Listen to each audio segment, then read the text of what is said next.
ask them vocally, but if you don't want to forget them, post them in the chat.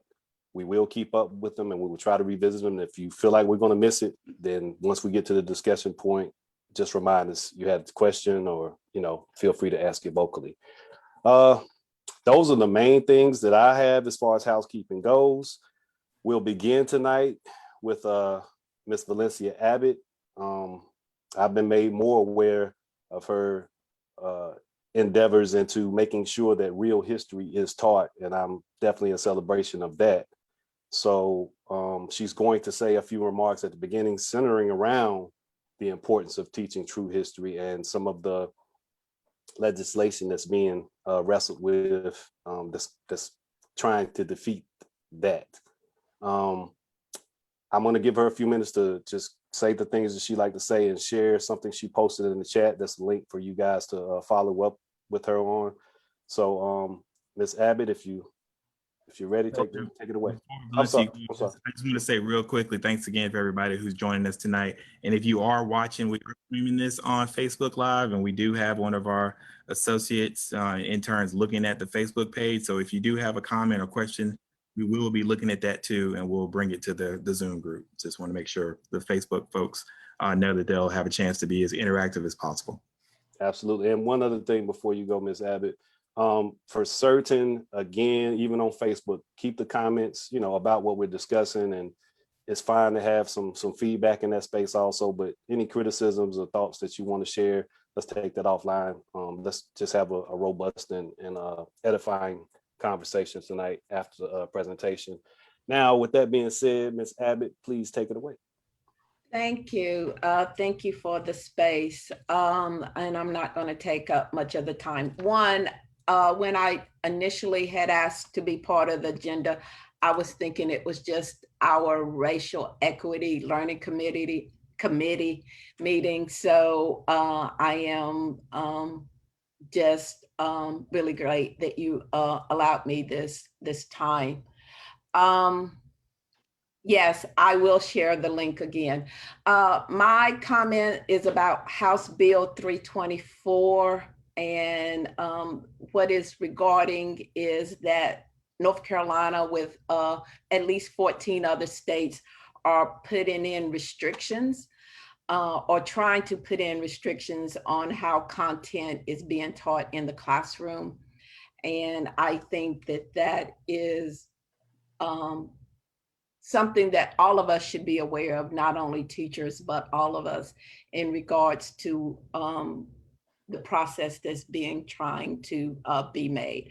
So the link is just to a 3-slide presentation. It just gives information about the bill.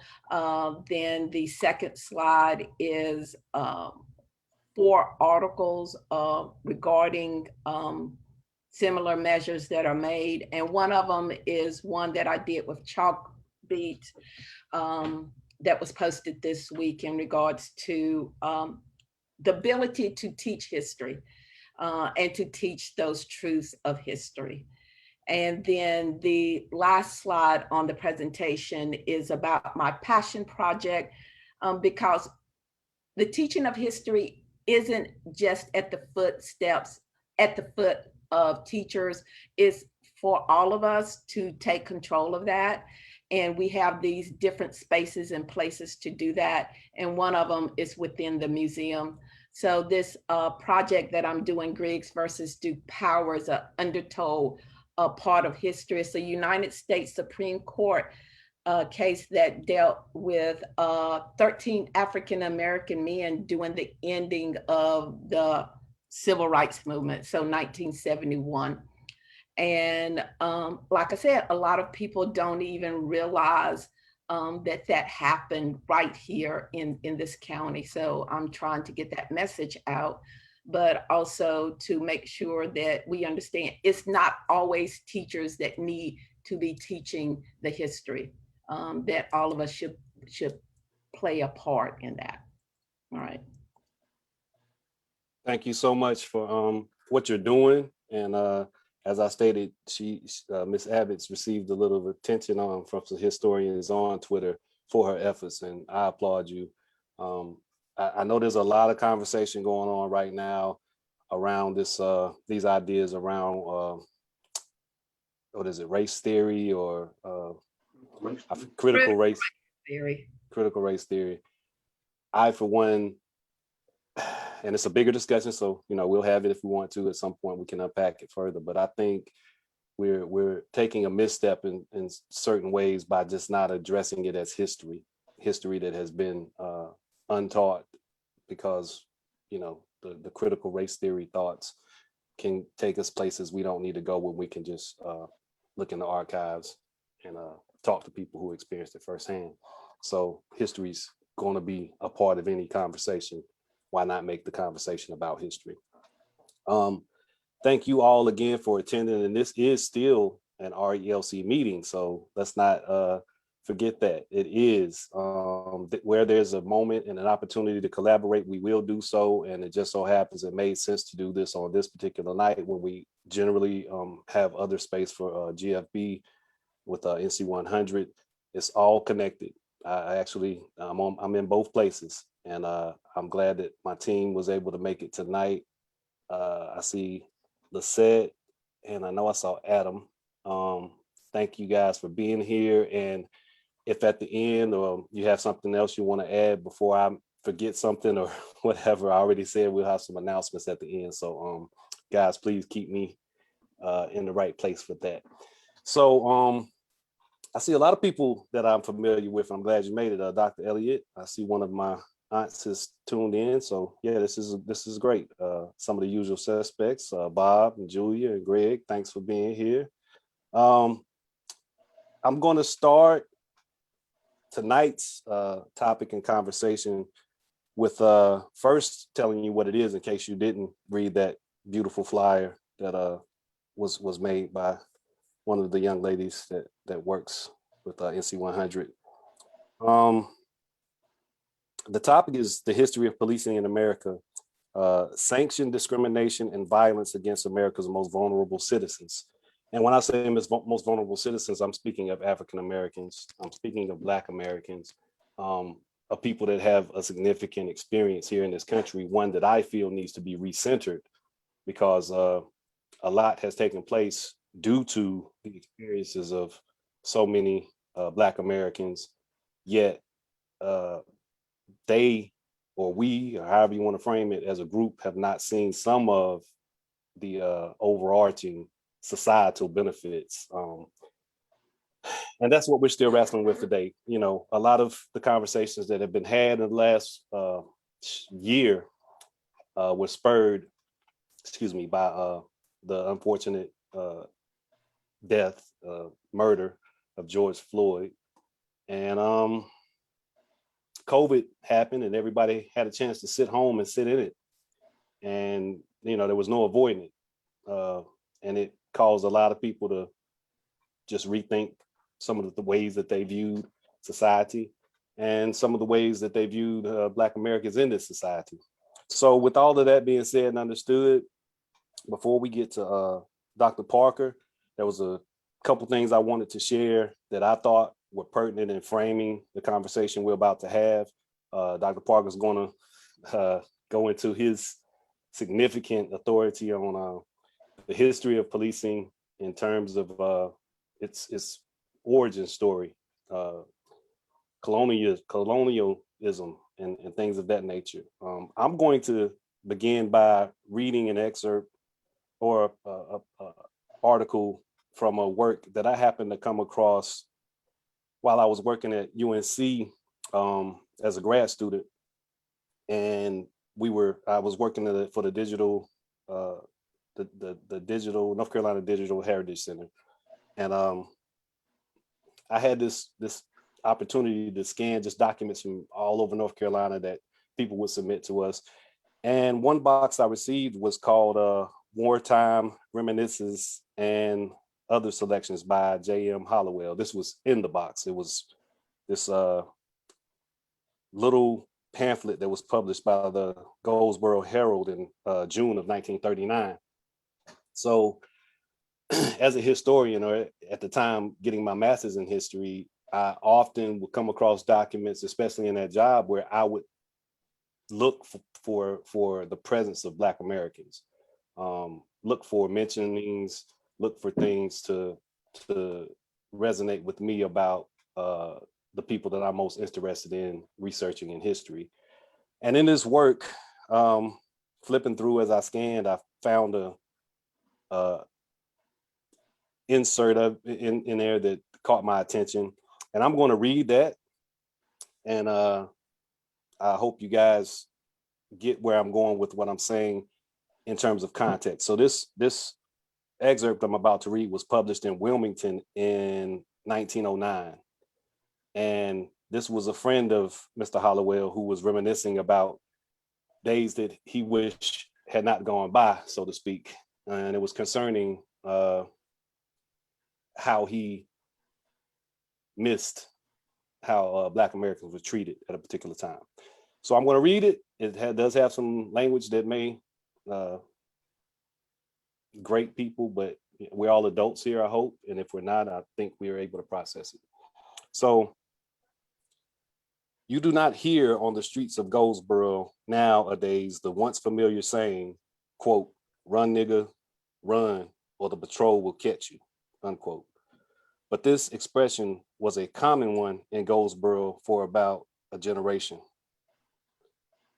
In ye olden days, it was the mayor's duty to appoint a number of citizens every day to patrol the town at night and see if all the colored people were at home. If one was found away from home without a pass, the patrol would give him a good whipping and let him go. I expect some of the colored people of Goldsboro could give some rich experiences along the line if they would. The man who was elected captain of the patrol furnished supper for the party. One night when I was captain, while we were at supper in the house now occupied by Mr. Powell, we heard a loud outcry, which came from the old fairgrounds. Going there, we found on the fence in the rear of Mr. Pimpkin's house a Negro man belonging to Mr. W.K. Lane.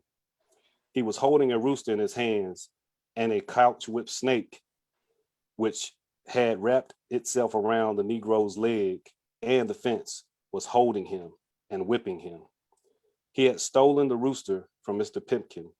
While he was getting over the fence, the snake caught him. We killed the snake, but while the man had already had a whipping from his snake, it was our duty to whip him too. So we put in one in good shape and then let him go home. But the snake had already fixed him. For a short while afterwards, white swelling set in and the man's leg had to be amputated. I share that because that's a published story that's reminiscent about the treatment of Black people at a time when they were enslaved. And it's published in 1909, and this overall pamphlet is published in 1939. So I'm speaking about that because it is a reinforcement over decades of certain behaviors and certain ideas that center around Black Americans. I call that conditioning. I call that seasoning. That's what they called it when they parked the slave ships on the shores of America and let them sit for a while so enslaved Africans could get used to the climate. So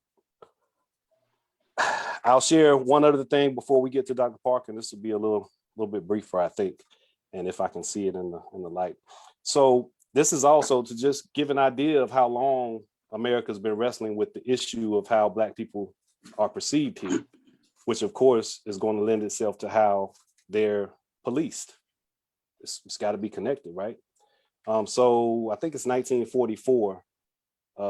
Gunnar Myrdal published this massive study on the Negro problem, so to speak. It's called An American Dilemma, the Negro Problem and Modern Democracy. So this is 1944.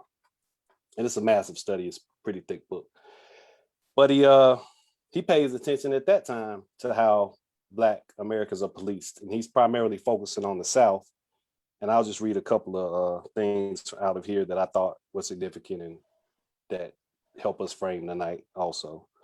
The Negro's most important public contact is with the policeman. He is the personification of white authority in the Negro community. There he is, the law, with badge and revolver, his word final. He is the state's witness in court, and as defined by the police system and the white community, his word must be accepted. Another excerpt. In many, but not all Southern communities, Negroes complain indignantly about police brutality. It is part of the policeman's philosophy that Negro criminals or suspects or any Negro who shows signs of insubordination should be punished bodily, and that this is a device for preventing crime, for keeping the Negro in his place, generally. It is apparent, however, that the beating of arrested Negroes frequently in the wagon or on the way to jail or later when they are already safely locked up often serves as vengeance for the fears and perils the policemen are subjected to while pursuing their duties in the Negro community. When once the beating habit has developed in a police department, it is, according to all experience, difficult to stop. It appeals to primitive sadistic impulses ordinarily held down by education and other social controls. In this setting, the application of the third degree, quote, third degree, unquote, to get confessions from Negro suspects easily becomes a routine device. Police brutality is greatest in the regions where murders are most numerous and death sentences are more frequent, which speaks against its having preventing crime. The observer who visits several communities and can make comparison becomes convinced that, on the contrary, police brutality has thoroughly demoralizing effects on the Negroes. So I say all of that to say, this is nothing new. This is something that's been going on for an enormous amount of time. And policing is not something I believe anybody is against. It is a necessary thing in our communities to keep them safe. However, we need to understand why certain behaviors are visited upon a group of people here. And that's what we're here to discuss. That's what we're here to talk about. I am going to put in the chat a link to that entire J.M. Hollowell reminiscences. It's still posted at the Digital Heritage Center, and it has a blog that I wrote back then that tries to frame the whole work, but you can go through, flip through. You may find something I didn't, but I'm posting that, and I am going to get out of the way and let somebody I hold very near and dear and in very high regard. He's a former professor of mine. I still think of him as a professor, and I remain in contact with him because I value him. He's an important person in my life, and I appreciate him being available to do this with us tonight. And I thank you, Dr. Parker. I'll let you take it away. Okay, good evening, everybody, and thank you, Felton, for this opportunity to be here with you this evening. Based on our conversations over the past couple of years, it appears that y'all have a real good time on Thursday evenings, discussing a lot of different topics. I'm here tonight to talk about policing in America. And from the very outset, with the establishment of slavery, whites in colonial America who were familiar with slavery because slavery existed in the Americas since the early 1500s. So when Jamestown was established in 1607 and later in North Carolina in 1663, whites sought to control the enslaved population. And I submit that when we look around us today and witness the killing of so many Black men and women by the state, by the government, and by white citizens in general, it is all about control. Control of a population whose lives never mattered, because if they had really mattered, they would not have been brought to the Americas in the hulls of more than 50,000 voyages across the Atlantic Ocean over the span of more than 350 years. Black lives never mattered.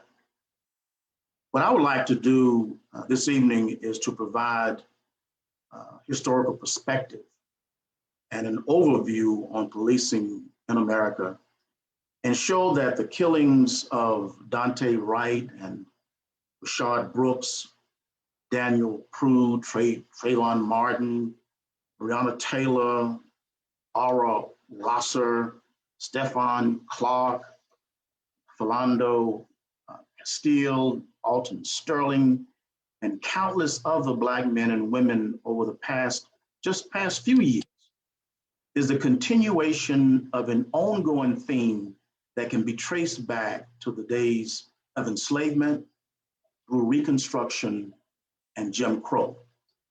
Today is no different than the massacres of hundreds of Black people in Tulsa, Oklahoma, exactly 100 years ago at the end of this month, May 31st. Colfax, Louisiana in 1873, when 150 Black people were killed at the hands of a white mob. Wilmington in 1898, Atlanta 1906, Elaine, Arkansas in 1919, Rosewood 1923, the lynching of nearly 5,000 Black folks that we know about between 1865 and 1960. And so the beat goes on. I will use North Carolina as an example of the violence heaped upon enslaved and free people to maintain control in order to maximize profits. In 1715 in North Carolina, slavery had been established in 1663. Legal slavery was established in 1663. By the time we get to 1700, there are approximately 1,000 enslaved people in North Carolina. In 1715, North Carolina established its first slave code. That slave code was steeped in Roman tradition. And the purpose of the code was to establish boundaries, to establish a relationship between Blacks and whites, which indicated in every way that whites were superior and Blacks were inferior. Let me give you an example or examples of the slave code in North Carolina passed in 1715. The very first code stated that it was unlawful for slaves to be insolent or recalcitrant to whites. That is, you couldn't be stiff-necked. You couldn't talk back to. If a 14-year-old Black boy told a 14-year-old white boy told a 40-year-old Black man what to do, you got to do it, no questions asked. Number two, all slaves must be in possession of a pass or ticket when they left the owner's premises. In North Carolina, it was called the pass system. And so if Charles, the enslaved person, went to town to pick up supplies for his master, he had to be in possession of a piece of paper with his name on it. That pass indicated where Charles was going. It indicated his intentions, and it also indicated the time that Charles must be back. And each pass contained the name of the owner or the person giving Charles permission to go into town. Some places across the South, it was called the ticket system. But no matter where you were, you had to be in possession of that pass. If you didn't have that pass and someone asked for it, you were considered, what do you think? A runaway slave. It was unlawful for a slave to run away from the owner's premises. Very important. I mean, the institution is built on the enslaved person being on the premises to work from can't see in the morning until can't see at night. Following that law was a law which made it illegal to teach enslaved people to read and write.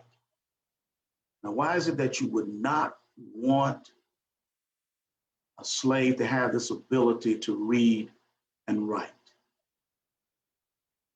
Well, I've heard people say you don't want a slave to read the Bible. Maybe. You don't want that person to have the ability to read the newspaper. Maybe. But the chief reason you don't want your slave to have this ability to read or write is that they can write themselves a pass. And the advertisements for runaway slaves are replete with those examples. I have the case of a slave by the name of Charles who belonged to a UNC Chapel Hill professor. This professor had evidently taught Charles how to read and write. Not only that, he would allow Charles to go visit his family in Raleigh. That is, Charles lived on a plantation in Orange County, but he had a wife and children in Wake County. In 1827, the UNC professor allowed Charles to go visit his family. And usually he would leave on a Friday or Saturday, and he had to be back at work by Monday morning.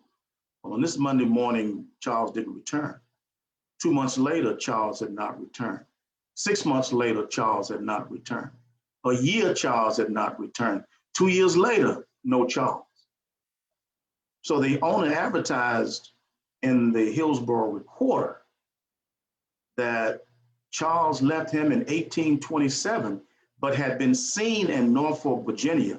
He had been seen in Wilmington, North Carolina, and other places. And each time someone asked him for a pass, he presented that pass with the owner's signature. So this ability to read and write, and I try to instill in students that knowledge is power. If someone is going to pass a law like North Carolina did in 1830, making it a capital offense if a slave were caught reading and writing, a capital offense. For the first offense, it was 39 lashes across the bare back. For the second offense, it was actually capital punishment. So that's something about knowledge and having knowledge. Knowledge equals power. A law was also passed by the North Carolina Code, which did not allow free Blacks to marry a white person. And many of you may know that that law was actually on the books, not only in North Carolina, but you remember in 1967, the United States Supreme Court struck down these laws. We're talking 1715 to 1967 in the US Supreme Court case, Loving versus Virginia. Slaves were prohibited from carrying guns or weapons, even for hunting, or both they and their owner faced punishment. Slaves were prohibited from raising livestock, raising their own garden, preaching in public, and selling liquor or hiring out their time. Enslaved people in North Carolina could not play games of chance, no cards, no dice, no nine pins. for any money, for any liquor, or any kind of property. That law was on the books in North Carolina until 1865. Slaves and free blacks could not testify in any of the courts against whites, only against other blacks. North Carolina established two court systems, one for the enslaved and one for whites. And blacks could never enter those white courts. And that remained in place even beyond slavery. We know that blacks could not testify against whites. It was unlawful for slaves to conspire or even participate in insurrection or rebellion. The punishment was death or transport to another state in the case of a free black. Free blacks who participated in conspiracy or rebellion shall be adjudged guilty of a felony and shall suffer death without benefit of clergy. And in many cases I've seen in the court records where those free blacks who participated, and we're not talking about an actual insurrection or rebellion, but a conspiracy, that individual in most cases was actually sent out of the state of North Carolina. With regard to punishment, the legislature passed laws which allowed owners and law enforcement authorities to whip the enslaved, crop their ears, and kill them without judicial reprisal. North Carolina passed what is called an ear cropping law in 1741. And this was all a part of the Roman tradition, even before the law was passed. When an enslaved person committed an offense on the plantation or the farm, his owner might nail his ear to the barn and let him or her stand there for hours, after which a portion of the ear would be severed or cropped. When the law was passed in 1741, it specified that the individual slave who committed an offense would be taken to the pillory, and the ear would be nailed to the post, and the individual would have to stand there for 90 minutes after the ear had been severed, and then the other ear would be cropped. North Carolina also passed in 1759 a castration law designed exclusively for Black men. So if the law were passed in 1759, we do know that the act had been going on for a number of years. And so legally in North Carolina, sheriffs and deputy sheriffs usually were the ones who carried out this act. They could castrate an individual. Sometimes in the records you would see to have their steel balls removed, or simply word castration was used, or to cut off the privates. And even though the law did not specify this, in many cases, deputies and lawmen would actually force the enslaved person to eat those parts. And you can imagine, with the state of medicine at that time, most of the individuals who were castrated died. Some did survive, but most died. In 1741, it was a big year for the passage of legislation in North Carolina.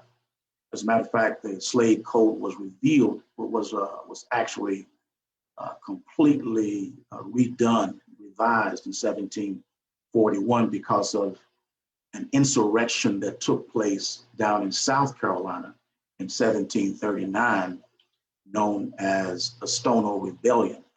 And it was after that Stonewall Rebellion that in 1740, South Carolina revised its code, and in 1741, North Carolina revised its code, slave code. And about 37% of the laws in that code dealt specifically with runaway slaves. Runaway slaves absolutely threatened the institution of slavery, because what it did was to put complete separation between the enslaved and the enslaver. And we do know that there are cases when these runaway slaves were successful. That is, they were gone for 10 years, 15 years, 16 years. And so as a result of that, most of the legislation that we see in the slave code dealt specifically with those runaway slaves. But in 1741, North Carolina passed what was called outlawry legislation.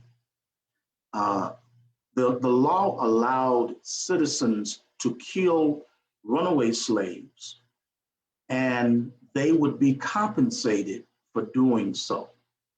The way the law was set up was this: if an individual ran away and the owner was tired of this individual running away, he could actually go to two justices of the peace and draw up what they called a Proclamation of Outlaw.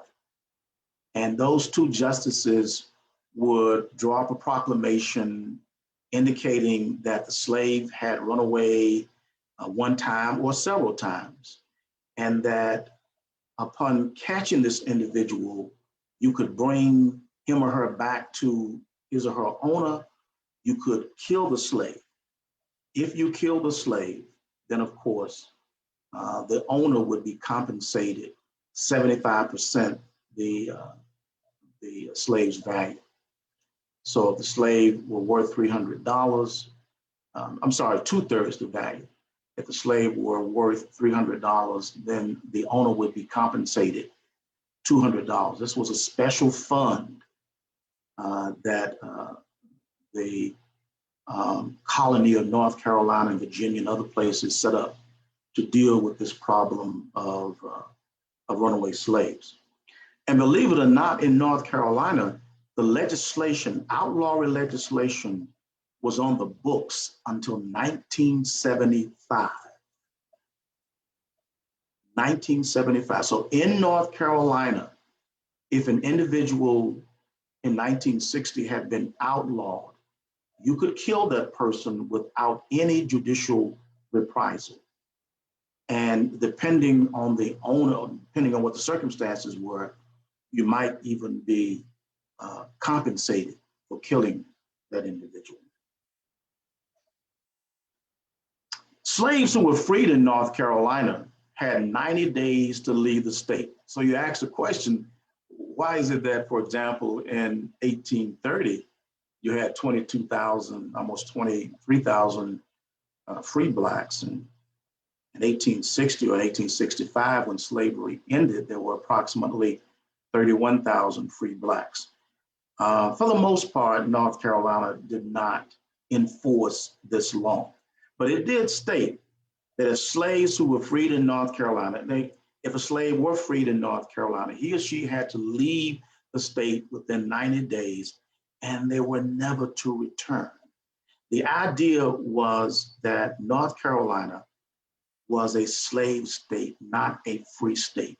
If you get your freedom, then you make it to Massachusetts, you make it to Ohio, you go to Canada, but anywhere except North Carolina. Now, for those individuals who violated this law, they could be returned to slavery. And we do have many examples where individuals were actually returned to slavery. Now, that's just a few of the laws that were passed in North Carolina. But when we become the United States of America, the federal government actually gets involved with this slavery thing as well. And you can go to the United States Constitution today and look at 3 different sections articles and sections that deal specifically with the institution of slavery. Now, the framers of the Constitution were very smart not to use the word slave, not to use the word Negro, not to use any term that associated the nation with the support of the institution of slavery. And this, they said, was done for the sake of posterity, so that tonight, as we talk about this, you won't be able to say that the Constitution actually used that terminology and supported the institution of slavery. But had not the Constitution supported slavery, then there's a possibility that North Carolina and South Carolina and Georgia and Virginia, they never would have joined the United States. They never would have ratified ratified the U.S. Constitution. As a matter of fact, North Carolina was the very 12th state to ratify the Constitution because they could not find certain articles that dealt with the institution of slavery and personal liberties. And they toyed back and forth. Our 5 delegates did for months before they agreed that North Carolina would be a part of the United States. But in the very, very first article of the United States Constitution, Article 1, Section 2, we're talking about the framers of the Constitution getting together in May of 1787. And within a few days of their deliberations, they were confronted with the problem, the issue of slavery. Article 1, Section 2 deals with what we call the 3/5 Amendment. It was decided that there would be 2 chambers, upper house, lower house, Senate, House of Representatives. It was determined that in the Senate, you'd have 2 representatives. In the House of Representatives, it would be based on population. Southerners said, okay, if it's based on population, we should also count our slave population. Northerners said, no, you have always said that they are property, so slaves should not be counted. Well, as it turned out, they reached a compromise, the 3/5 compromise, the 3/5 Amendment. And in essence, it said that rather than counting all of North Carolina's 100,000 slaves in 1800, we will count just 60,000 of them. And the same thing for all of the other southern states. That was not the case, of course, in the northern and western states. Article 1, Section 9 deals with the extension of the slave trade. Southerners obviously wanted the slave trade to continue. By the time we get to 1787, hundreds of thousands of Africans had come into colonial America, and they wanted it to continue. On the other hand, Northerners did not want to see it continue. So they reached a compromise. And in that compromise, you can find in Article 1, Section 9, they agreed that they would extend the slave trade until January 1st, 1808. So when January 1st, 1808 rolled around, it became unlawful for Africans to come into the United States via the Atlantic slave trade. And we know that even though that constitutionally it was unlawful, probably between 50 and 60,000 Africans came into the US between 1808 and 1865. The next article that the framers had to deal with was introduced by Pierce Butler of South Carolina. Butler made it clear that South Carolina would never join the United States of America if they did not protect the institution of slavery. Specifically, he meant for those slaves who ran away from South Carolina, North Carolina, Virginia, into New York and into Pennsylvania and New Jersey, because once they got there, if they didn't have protection, it meant that they were free. So Pierce Butler and his comrades in the South said, we're not going to be a part of this nation if you don't do something about our runaway slave population. And so in Article 4, Section 2, you have the Fugitive Slave Clause. And that clause in effect says that any slave running from a slave state into a free state, absolutely is not free. That once they make it there, they are still slaves. Unless they make it beyond the borders of the United States, I don't care where they go, they are still slaves. And sadder than that, for female slaves who fled, any children born in New York, I don't care if you had 5, 10, or 15, all of those individuals, all those children still belong to the master back down in North Carolina.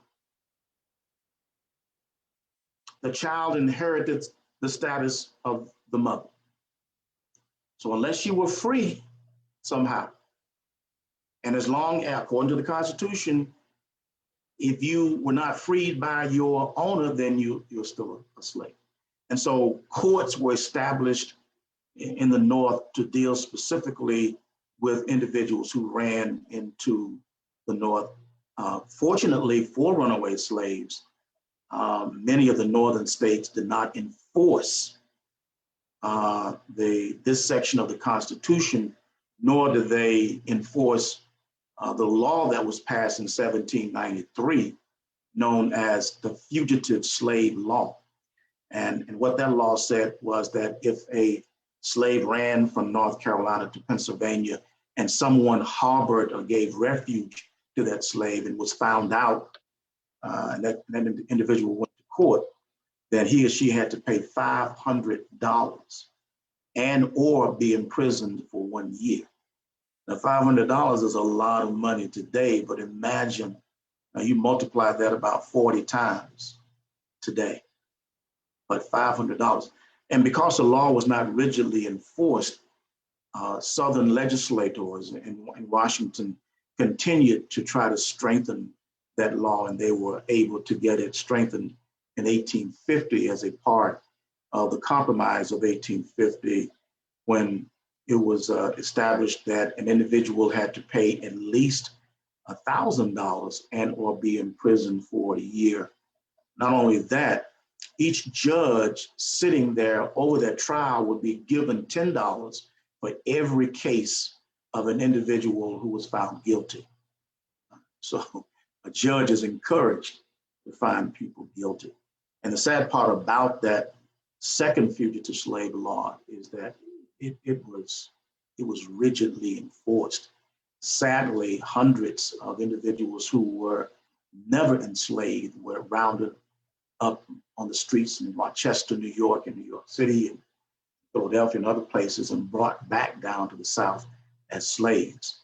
If you've seen the story, 12 Years a Slave, that's a classic example of the Fugitive Slave Act of 1850 working for Southerners. One of the things that I mentioned was control. And in 1753, even though the colony was a little late doing this, North Carolina established what they call the patrol system. Like their northern neighbor and southern neighbor, Virginia and South Carolina, they now have a patrol system that is dedicated exclusively to dealing with the slave population. The North Carolina, like the other colonies, always had a militia, but that militia was multitasked. They dealt with the problems of the colony. They dealt with the Native American issue. They dealt with problems in general, and also they dealt with the slave issue. But now you have a patrol system that is dedicated exclusively to dealing with the slave issue. And believe me, the patrol system in North Carolina and Virginia was one that was feared by Black folks. The way it was set up in North Carolina, it was county-based. A county would be divided into what they call patrol districts. So you take Guilford County, for example, they may have had 5 districts, and you'd have 3 or 5 or 8 individuals, white patrollers in each of those districts. So if you had 5, and if you had 5 in each district, you're talking about 25 individuals patrolling that county between sundown and sunup. And patrollers were given the authority to go on to plantations, go into cabins to make sure that enslaved people were doing what they were supposed to be doing. They had powers to dash out whippings, no more than 10 lashes. They had ultimate authority to do what they wanted to the slave population. If you ever get a chance to try to read about the patrol system throughout the South, it's a good read, because there are so many different layers involved. Even fears, enslaved people fear the patrol system. They oftentimes would kill patrollers. They would burn down their homes. They would destroy their property. Patrollers themselves, while they were patrolling, you had to be 21 years of age and older. While they were patrolling, they did not have to serve on the jury. They were given passes to go this place, that place. So there were a few perks, but in many cases, because white patrollers feared that there may be retaliation by enslaved people, they would do like folks did to avoid the war. They go missing in action, and they would actually go from county to county or from colony to colony to avoid serving as a patroller. Okay, I'm just about to bring this to end, Felton, but let me give a few more examples. It was always legal in North Carolina to kill an enslaved person. It was legal. You could kill an enslaved person, and the burden of proof was always on the dead slave. The burden of proof was on the dead slave, because an owner just wouldn't kill his or her slave. So in 1791, North Carolina passed a law which made it a capital offense to kill a slave maliciously.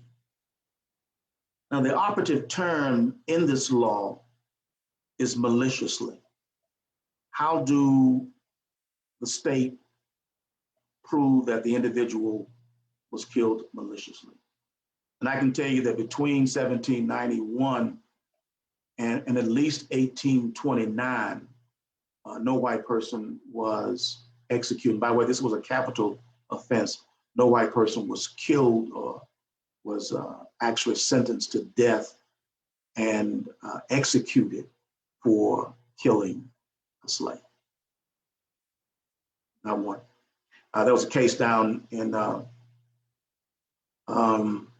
Jones County where a man suspended his female slave from an apple tree, and it's believed that he administered between 250 and 300 lashes over her body.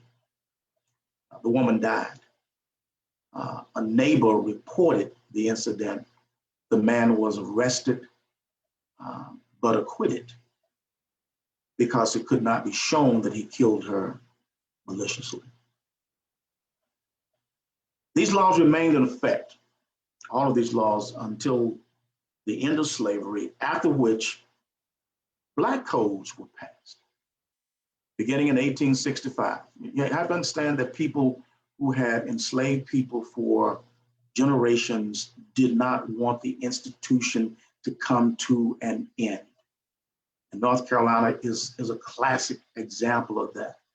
And the reason North Carolina has not moved forward yet, the reason it has been considered one of the most backward states in the South, the reason it was called the Rip Van Winkle state, the reason it gave its governor, the last state in the Union to give its governor veto power. The reason it is looked at as a backward state is because it refused to deconstruct in 1865. It could not reconstruct because it could never deconstruct. It couldn't release itself from yesterday. And to a great extent, we're holding on to yesterday. Within, I'm 15 minutes from Graham, and we've been fighting for a very long time. Right behind me, that's Sesquicentennial Park. That's in Graham. And we've been struggling to get this renamed Wyatt Outlaw Park. The city just 3 months ago said no. The council said no. But of course, that struggle continues. So we're still holding on to the past with their memorials and their monuments. And even though we say it's all about heritage for people, when I go around that square in Graham, I look up and I see this memorial, a memorial to hate, a memorial to maintain a way of life, a memorial that edified the institution of slavery. It says that it's okay that Black women were raped. It says that it's okay that Black men were killed. And I see that on a daily basis. Anyone else who goes around that monument. And so folks want to know, why do you want to bring it down? Well, if you know anything about the history of this nation, it rolls off your tongue very easily. But Black codes were passed to replace the slave codes. And when you look at these slave codes, you might think that they were passed just a few days ago, a few weeks ago, a few years ago, because what we see yesterday, we definitely see today. North Carolina passed 9 laws, and they included the 9 Blacks the right to vote. And when I look around today at all of these states that are trying to turn back the hands of time, I mean, it's already been shown that voter fraud was next to zero. But so many of these states are trying to come up with a solution where there is no problem. And so in 1865, North Carolina passed a law denying Blacks the right to vote, denied them the right to serve on juries where a white defendant was being tried. A Black could not testify against a white. The Black Code also established capital punishment for any Black man accused of raping a white woman. Capital. If a white man raped a white woman, the penalty was 2 years. It denied Blacks the right to own or carry a gun unless they obtained a license a year before the purchase of the firearm. And the code prohibited interracial marriages. Another part of this whole policing and efforts to maintain the status quo occurred as soon as slavery ended with the convict lease system. I don't know how many have heard of this convict lease system, but it was an attempt to place those individuals back into slavery actually using the 13th Amendment to do so. And so as it turns out, it saved the state a lot of money, because what you would do if an individual had committed, I'm talking about the least offense, you would send that individual to prison for 20 years, for 5 years, 10 years, but that individual was hired out to a company, and the company had to pay the state. So the state doesn't have a housing issue, doesn't have a meal feeding issue. It relieved the state. And during the course of 40 years or so, 200,000 people across the South were caught up in this convict lease system. Not only men, but women as well. Suits were filed because of the rape of Black women. We're talking about thousands actually killed, in many cases being worked to death as a part of this convict lease system. When you look at the establishment of Black organizations in the 1880s and 1890s, one of their demands was that there be something done about police brutality. In 1941, in Durham, there was this 1942, a huge conference. And out of that conference, where you had about 55 Blacks from across the country coming to North Carolina Central University, they came up with what they call the Durham Manifesto in December of 1942. And one of the chief demands was that there be the stoppage to police brutality in the Black community. And that not only that, but Black police officers be hired. I mean, we can go across the South, go across the country really, and pinpoint when the first Black policeman was hired in this town, in that town. And in many cases, we're talking about the 1960s and 1970s. I was talking to a friend who is on her way back from Rochester, New York, where her father actually became the first Black policeman in Rochester, in a small area outside of Rochester, New York. And he was 90 years old when he passed just a few days ago. But he talked about the fact that during his 38 years of policing, he pulled his gun 5 times, never shot one single person. He pulled it 5 times in 38 years. And we see trigger-happy policemen who are on the force for 1 year.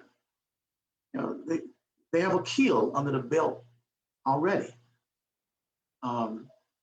So, you know, I'm not sure exactly what's going on with the training of people, hot-headedness, and of course, we can never understate the fact that people see color. We see color. We take that color concept all the way back to the institution of slavery. It's very difficult seemingly for people to get past that. If you don't believe it, just look at how mulattoes, so-called mulattoes, or mixed people of mixed ancestry, have been able to make it when their darker brothers and sisters could not make it. I mean, how many enslaved people passed for white? How many ran away and found freedom because they could use their color? Color was important in slave America, and is still important right down to the present time. I'll stop right there and entertain any questions. So thank you so much, Dr. Parker, for your time and for those that wonderful presentation. Unfortunately, we're relegated to this space, and the applause and the things that usually come can't as they normally would, but I am certain that everyone here appreciates you for what you're here doing at this very moment. I want to make sure we get to the point of questions, and I wanted to just add before we do, we are aware that most people get their education, their ideas centering around America and race through media. And if you disagree, I definitely would love to have a debate with you about it. With that being said and understood, I am someone who focuses on that power media holds in shaping and framing how we depict our environment and our society. I take significant issue with some of the depictions that have come of late that fantasize and fantasticalize the Black American experience. Some TV shows, some movies of late have just done away with simple storytelling that frames this experience. Dr. Parker mentioned Charlie, who ran away from a UNC professor he was enslaved by. Just tell his story. There's many of them, and that can be effective in reframing, recalibrating, and reshaping how some people perceive this society we live in, because media is that powerful.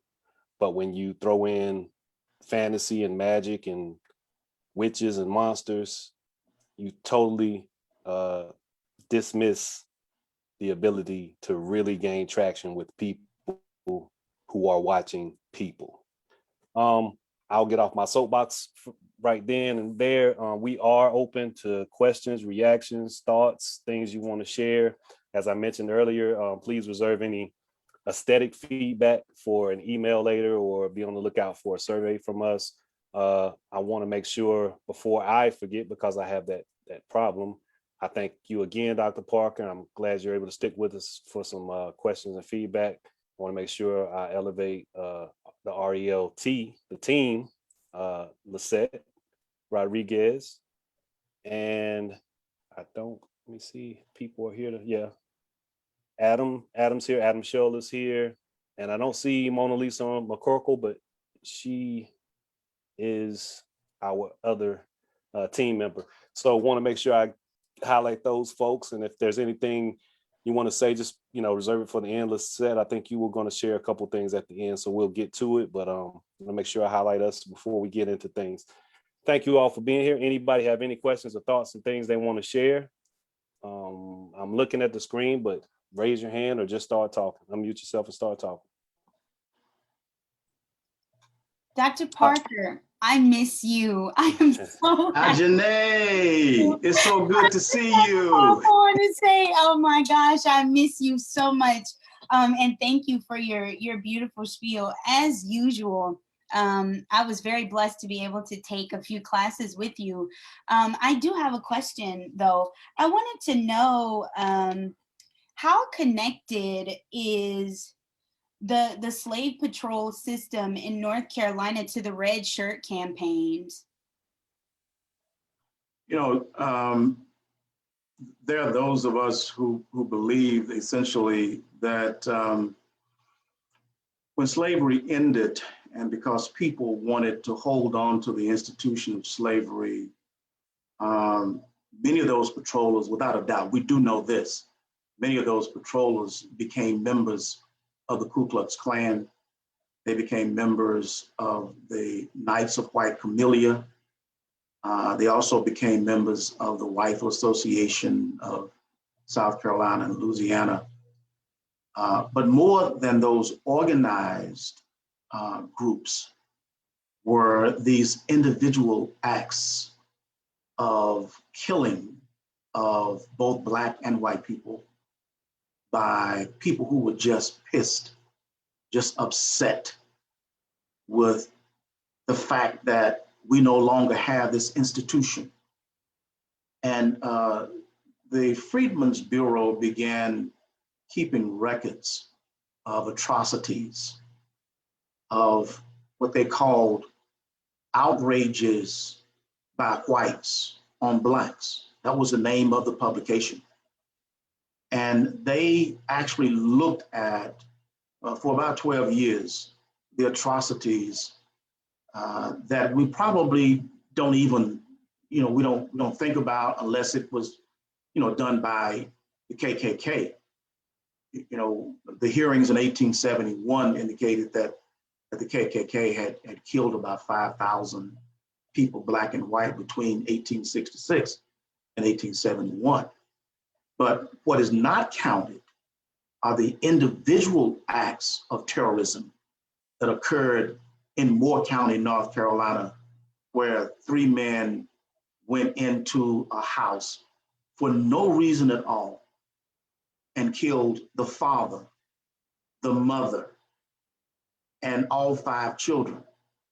And according to the Freedmen's Bureau, a little baby that was 10 months old was stomped to death with one of those individuals, by the heel of one of those individuals. You know, that's something that's not counted unless you go back and look at the individual Freedmen Bureau records in Louisiana, and in Texas, and North Carolina, Virginia, and so forth. So, you know, those individuals who played out during slavery are the same individuals who are playing out with the red shirts, with the KKK, and all of these atrocity organizations, in addition to these individual acts of terrorism. Just so, again, in framing things, and I definitely will be on the lookout for any other questions or comments, but time-wise, we sometimes act as if these things took place so long ago. We're so much better now than we had been or will be or could ever be. That was so long ago. The piece that I began with, that was in the reminiscences of Hollowell, that was written and published in 1909, the section that I read to you all.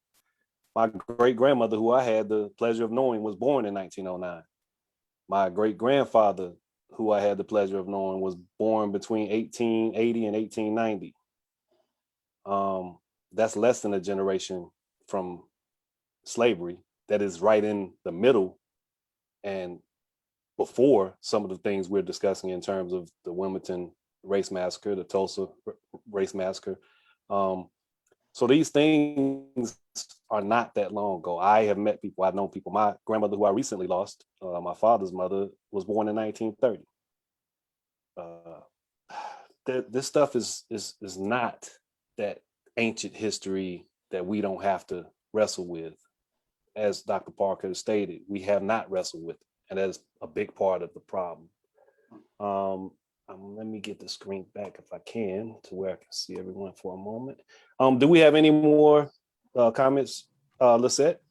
I have a question. So Dr. Parker, I would love for you and your brilliant mind to help me think through, how does the historical context of policing show itself today in our policing? And I kind of know, but I would love to hear from your perspective and your knowledge. Lisette, I think that everything I have said from the outset indicates this nexus between yesterday and today. The tragedy is that the mindset with a man with his knee on a Black man's neck, that mindset is no different than the mindset of a Ku Klux Klaner in 1865. It's no different than those individuals who bombed Tulsa, Oklahoma in 1921. It's no different than the killing of scores of people in Rosewood, Florida in 1923. It's no different than what happened on Edmund Pettus Bridge, in 1965. And so, I said that it's an ongoing theme. People have long memory. People have long memory. When I say long memory, I'm talking about a condition that existed in 1755, 1715 that allowed for the creation of a slave code are the same conditions today in terms of that mindset that allow for the passage of the kind of legislation that's being passed in North Carolina, being passed in Georgia, being passed, all over the country. The mindset is basically the same. And I think an important word is control. How do we control? How do we maintain the status quo? How do we conserve, a bygone way of life? How do we, as white folks, how do we ensure that today will somehow not be very different in terms of who is going to be running stuff? In 2050, we may be, they're saying we might be extinct if we don't do X, Y, and Z. And so what I'm saying, Lisette, is that the mindset in 1715, the mindset in 1607 with the extermination of the Native American population, with efforts to maintain, a Western style way of life, has dominated thinking for hundreds of years. And honestly, I don't see it ending anytime. So I'm optimistic. I think that in 300 to 400 to 500 years, we might see some changes. But the kind of change that I'd hoped for in 1969 when, I was arrested for protesting. I mean, I never thought that we'd be here in 2021 fighting for some of the same stuff. I hope that helped. It sure did. I just wanted to make sure that we shared that again. So thank you, Dr. Parker. Sure. Well said. Thanks for that, Dr. Parker. Brother Mike has a comment he wants to make. I see your hand up. Yeah, how you doing? Apologize, my screen is off. I'm traveling. But yeah, I just want to speak on, we talk about slavery and institutionalized things, and the laws and bills that was passed. But even though laws and bills was passed, that didn't mean that people passed it in their mind on how they think and how they live and how they react to us. For so many years, Black lives have never mattered. When has there not white lives never mattered? So when we talk about these things about, where this bill was passed for this and this was happened for this, but that did not never change how the white man thought about the Black man. So we can pass all these bills, but if a man or a woman don't change how they think or how they feel about a person, our surroundings will never change. So we talking bills and we talking laws, we talk about the police and stuff, like he said, Dr. Parker said, a knee on our neck, they have a knee on our children's neck. I was thinking as we was talking, it's not a struggle to feed us in prison, but it's a struggle to feed our kids in school. That doesn't make sense. It's not a struggle to feed our kids feed us in prison, but it's a struggle to feed kids in school. When we started looking at these things, the police, they shoot at a white piece of paper with a Black silhouette. What are they trained to do? Shoot at a Black person. The target is Black. A lot of these guys, they was raised like that. A lot of our Black people are raised. We feel as long as we get a seat in the room, as long as we get a position on the police force, we all right. But it's bigger than that. You got to be I'm a person. I know Brother Felton is. I know Brother Merrill is. I'm a ruffle some feathers. What I say, it's cool with me. I'm going to look at my friend list and I'm going to have less friends. I'm cool with that. I'm going to see you in public. You might turn your head. That's cool with me because I'm at the point where in life that enough is enough. We talking about police reform, as our Dr. Parker was talking about the Confederate soldier. I've stood with Graham so many times against that Confederate soldier. That Confederate soldier doesn't bring nothing but hate and angry people out. It brings the angry people that fought in that war because all they do is support a flag that they didn't even win the war. And then it brings us out and we angry because we know what that flag represents, anger and hate and some bunch of rednecks. So I just say, if laws and bills can pass, but if a man or woman's mind doesn't change, and that's Black or white, Hispanic, whatever color, things are always the same. So until people change in rooms that we're in, and we having these uncomfortable conversations, things will never change. But as someone I can't recall said, you cannot legislate morality. And Mike, me and you have had that conversation a couple of times, and that's absolutely the truth. But what we're trying to do, and I know what you are trying to do, and what we are all in this space to do, is to better inform ourselves, maybe recalibrate that piece of the mind that has us thinking one way when it is probably obvious to think another. Something I wanted to make sure I mentioned before we depart is something that I think a lot of people don't necessarily process correctly when talking about history. And Dr. Parker, if you could explain that 3/5 of a person thought that people often have when it is actually about something else. Yeah, what has happened is that I hear people all the time say that, they treated us like we were 3/5 of a man, 3/5 of a woman. But, when you look back at the Constitution itself, it had nothing to do with that. As I indicated earlier, it was about representation in the House of Representatives, counting 3/5 of the individuals. Now, by the time we get to the 1830s and the abolitionist movement got underway, abolitionists are using everything in their arsenal to show up America, to show how America has actually failed its so-called Negro citizenry, as the terminology used back in the 1830s. And so when we hear this notion that Black people are 3/5 human beings, just know that it comes out of the Constitution, but Black people are not 3/5 human beings. I want that to be known. They counted 3/5 of the population. So the abolitionist movement actually took that concept and they wanted America to see what you've done to your Black citizenry. You have made them 3/5 human beings.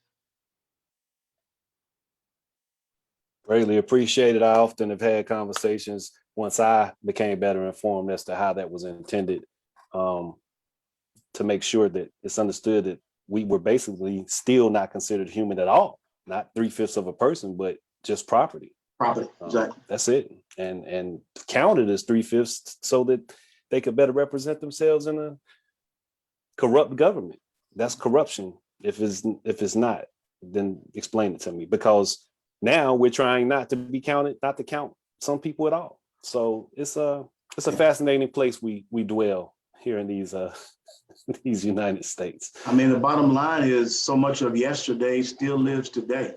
Absolutely. The nexus is there. And, when Malcolm X said many years ago, you do us a grave justice when you allow us to read your history books. History is that subject, he said, which best rewards is research. So you need to learn about yesterday. I was talking to someone the other day who absolutely, it's a college student, but he would say, I don't know anything. But he said, you know what? I started reading history. And then he began to rattle off some information. And it so happens that we were saying the same thing at the same time.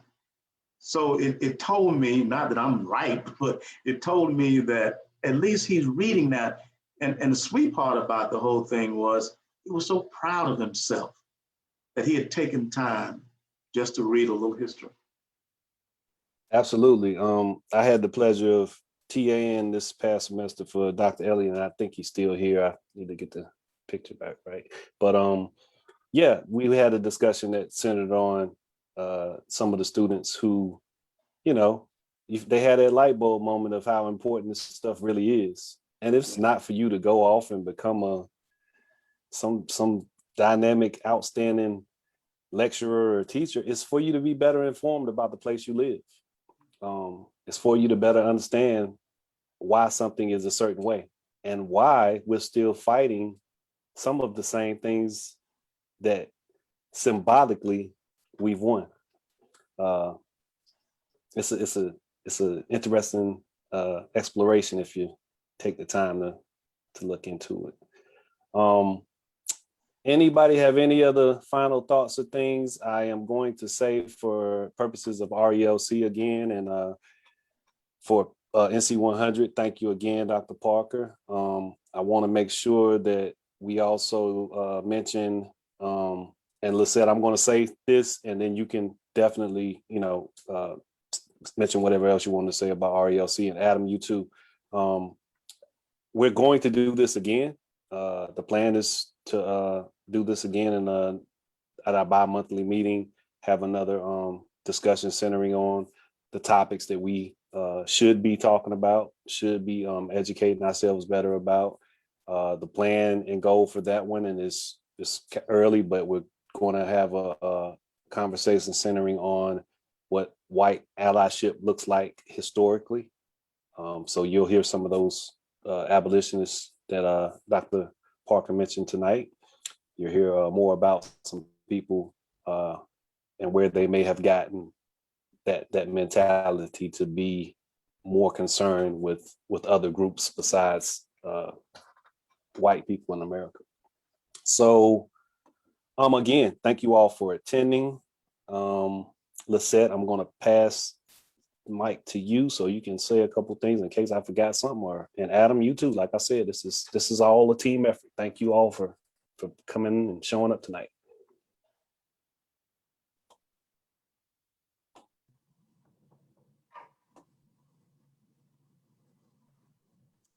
All right, y'all. So thank you so much, Dr. Parker. I feel like I want to upload all of the things that you shared and all of your knowledge, and I wish I could do that.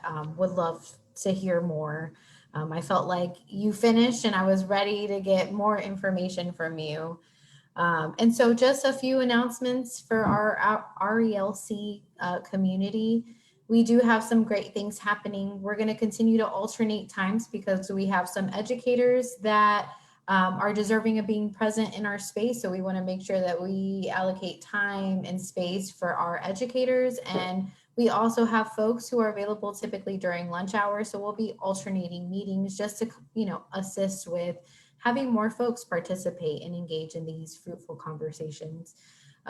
We were awarded a grant through the Reidsville Area Foundation to partner with the NC 100 crew to hire a part-time position to really facilitate the behind-the-scenes work that the Reidsville, that our Rockingham Equity Learning Community is doing. So we all wear many hats in the leadership team, and our community is so deserving of all of the things. So we need a permanent person that will help us keep everything in place and help us with the organizational piece.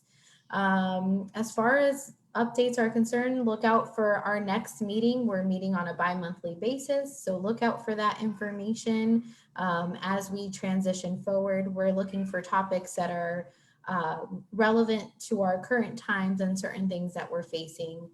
So thank you so much for your participation today in this amazing dialogue. Dr. Parker, I can't thank you enough for the information that you shared this evening. And Adam, if there's anything, or Felton, that I might have missed, please jump in and share.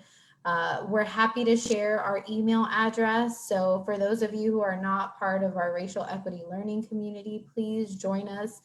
Please share your knowledge and your wisdom and your thoughts. This is a learning community, so we learn from each other. We grapple with really difficult discussions and conversations, and that's how movement happens. So thank y'all. Well said, well said. Adam, I can't see you, but if you want to say a couple words, I want to get to Mr. J. Dwayne Garnett's question that I happen to miss, and it's the only one there, and I think it'll be a good one to end on. I think it really will be, and Dr. Parker and I could definitely comment on this question.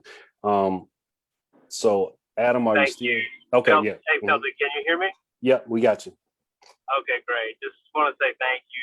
Sorry, I've had a busy night tonight. I know everyone's busy, but really enjoyed hearing Dr. Parker and hearing from all of you all. It's just a great opportunity to learn more. Exactly kind of experience that the RELC is here for. So just thank you all for your time, and Dr. Parker specifically, and your words. It's a lot to think about, and always enriching to learn about that. So just want to say thank you. I can't add much to what was laid out. We're very excited about what's to come for the RELC, and hope that anyone who would like to attend any of our events or meetings certainly do so and reach out to us. We're happy to kind of have some fellowship and learning together. So just thank y'all. Absolutely. I'll say also we are looking forward to getting back to meeting in person. Hopefully we can make that happen sooner than later as COVID leaves us, hopefully to never rear its ugly face, head, body again. And hopefully we won't have to deal with it much longer in the way that we have. We'll still be safe. Outside is preferable. Hopefully it's not too hot. We got some shade, things of that nature. Again, thank you all. And I'm going to get to this last question. I keep fumbling with these views because I don't know if you guys see my computer the way I see it or what, but here we go. J. Dwayne Garnett asks, and I think this is a good question to leave out on, so Dr. Parker, please. What are your thoughts on preserving undocumented history of our people and ways to encourage older Blacks to communicate? It's a great question. You know, I often say that so much of our history is in the graveyard. So much of it is out there in the graveyard. One of the things I encourage young people to do, grandchildren, children, is to go out and interview your loved ones. Interview mama, interview daddy, interview cousins, interview your grandparents. I think people believe that history somewhere is out there, but it's here. All history is local. Your history, a history of your family, is just as important as the history of the Obama family. Putting your history together is just as important as anybody else's history. And I guarantee you, once you plunge into it and begin looking at the various layers of it and trying to take it back as far as you possibly can, oh my God, I mean, you're going to be faced with every emotion that human beings can express when you do these family histories. So I think it's important that this connection be made between young people and older people in preserving yesterday. You know, my great-grandfather was born a slave in northern Orange County, and I feel like I know him.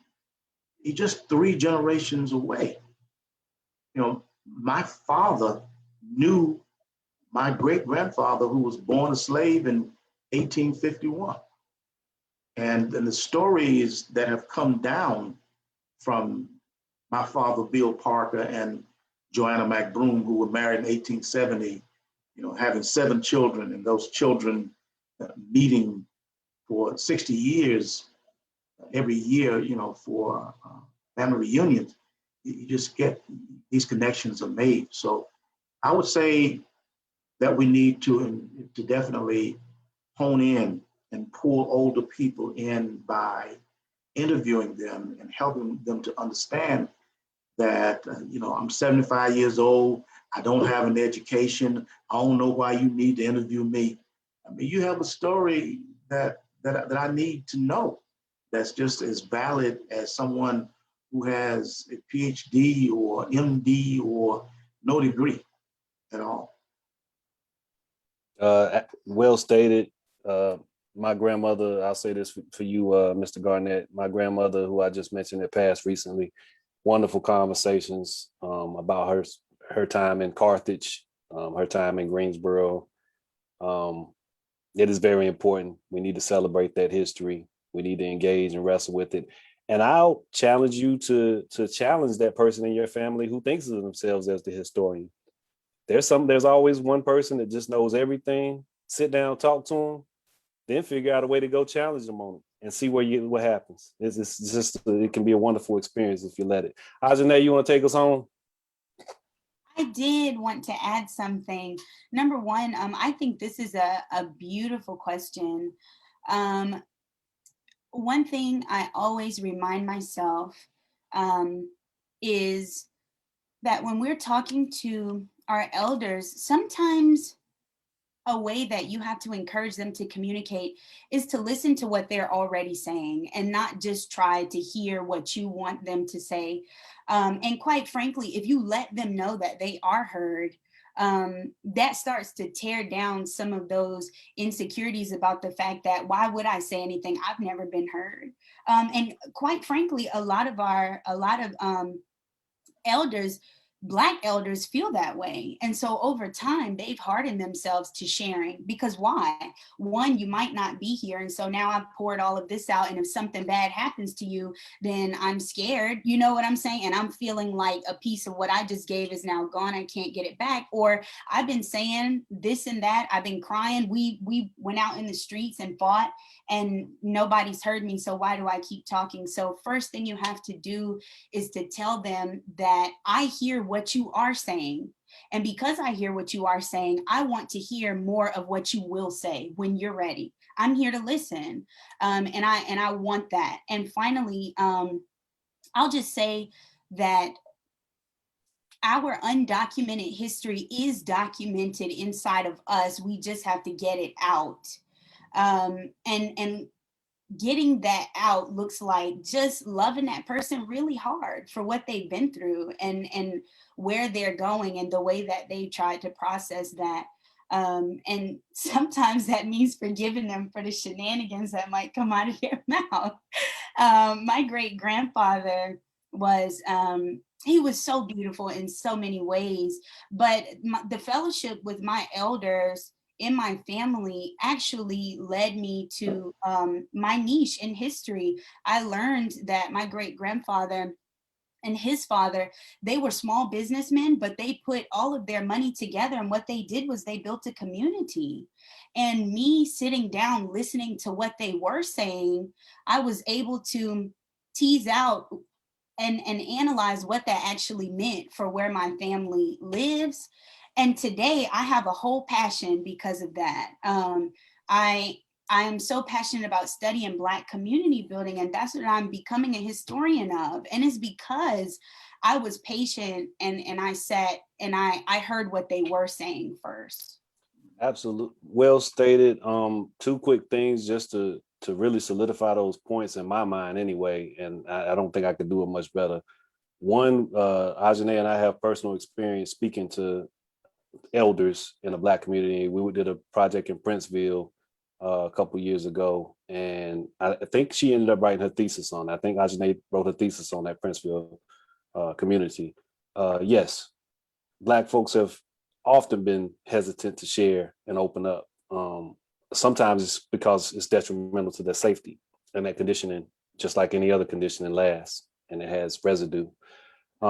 Secondly, as Ajane stated, some of this history that we want to see more of it's inside of us, it's inside of our elders, it's in our DNA, but it's also in some of those documents. Read between the lines. That Hollowell document that I shared with you guys earlier, there's another passage where he talks about a Black man who was one of those free Blacks, and he just was he didn't want suffrage. He didn't never want to vote. So there's another passage in there that talks about somebody else from their perspective, but humanize that moment. Think about it differently. If this man was living and surviving as a free man, why would he do something that disrupted or jeopardized his freedom? So read between the lines when you're engaging with some of this stuff also. I hope tonight has been edifying and has provided everyone with some new or some confirmation of knowledge they may have already possessed. We have enjoyed hosting. Look for us again next Thursday for our normal grown folks business, where we do something similar. We just have good discussions, I think, anyway. Good discussions around topics, current, old. I am someone that pays a lot of attention to media, so some of it resides there, but we do trending stuff. But we gonna definitely keep having these conversations that are centered around America's race problem, because we're gonna fix it in my lifetime. Ha. So all right, thank you all for being here. Is there anything I missed? I know Meryl gave a shout out to the interns that are doing work curating things for stories for film.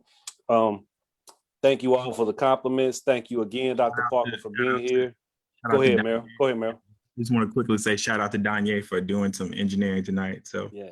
Of course, the coolest man in the room.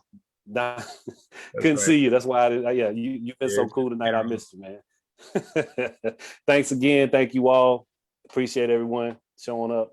Take care. Angelica, thanks for a great flyer. Angelica, got to get your flowers too. Thank you all. Y'all have a wonderful evening. All right. Take care, everybody.